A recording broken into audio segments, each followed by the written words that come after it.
অসুস্থতায় কাছের এবং দূরের মানুষ চেনা যায়, কথাটা একেবারেই বাস্তব প্রমাণ নিজেই পেলাম।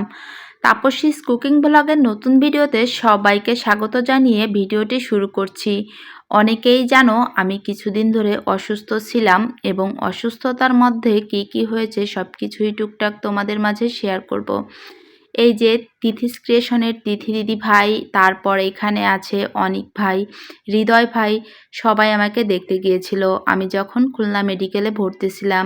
শুধু যাদেরকে ভিডিওতে দেখাচ্ছি শুধু এরাই না, এরা ছাড়াও অনেকে আমাকে দেখতে গিয়েছে, কাছের দূরের প্রতিটা মানুষ।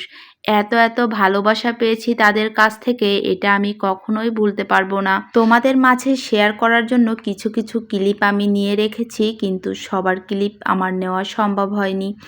তা এই পরিস্থিতিতে আমাকে সবাই দেখতে গিয়েছে। আর এই যে তিথি দিদি, অনিক ভাই, বাতেলাবাস পেজের, আসলে এমন একটা পরিস্থিতিতে যে এই যে সবার সঙ্গে দেখা হবে এটা কখনোই ভাবতে পারিনি। নিজে সুস্থ থেকে সবার সঙ্গে যদি দেখা হতো তাহলে হয়তো সময়টা আরও বেশি সুন্দর হতো, কিন্তু সেটা সম্ভব হয়নি।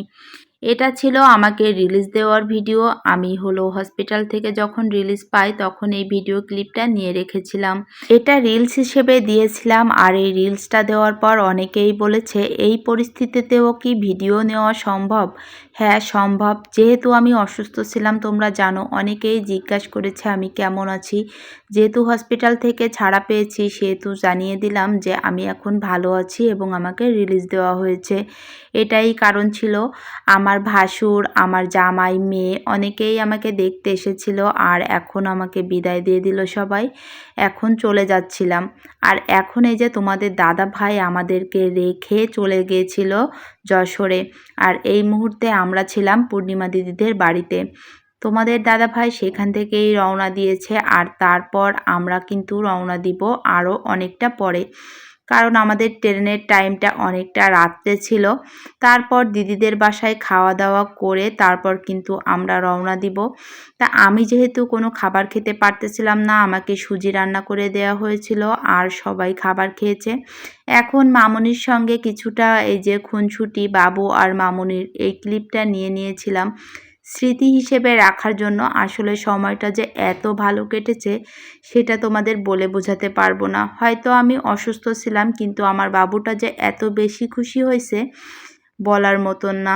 দিদিদের বাসা থেকে আমরা রাত 8:30 মতন তখন রওনা করে এই যে খুলনা রেল স্টেশনে চলে এসেছি। আর ট্রেনে করেই যশোরে আসব। ট্রেনে গেলেই সব থেকে ভালো হয়, টাইমটাও কম লাগে আর জার্নিটাও একেবারে সহজভাবে করা যায়। বাসের থেকেও ট্রেনে কিন্তু টাইম অনেক কম লাগে। 1 ঘন্টা 10 মিনিটে খুলনা রেল স্টেশন থেকে যশোর রেল স্টেশনে চলে আসা যায়। আর আমাকে বাসা ট্রেনে উঠিয়ে দেওয়ার জন্য পূর্ণিমা দিদির সাথে দাদা, মামুনি সবাই কিন্তু চলে এসেছে।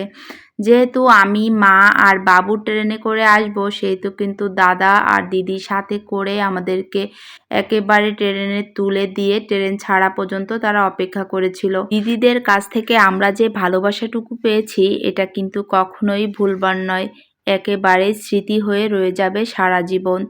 এখন মোটামুটি করে আমাদের ট্রেনটা কিন্তু ছেড়ে দিয়েছে আর ট্রেনে করেই কিন্তু যশোরের উদ্দেশ্যে রওনা দিব। সরাসরি দেখতে আসা না, শুধু অনেকেই আমার ফোন দিয়ে খোঁজ খবর নিয়েছে। সবার প্রতি রইল অনেক অনেক ভালোবাসা।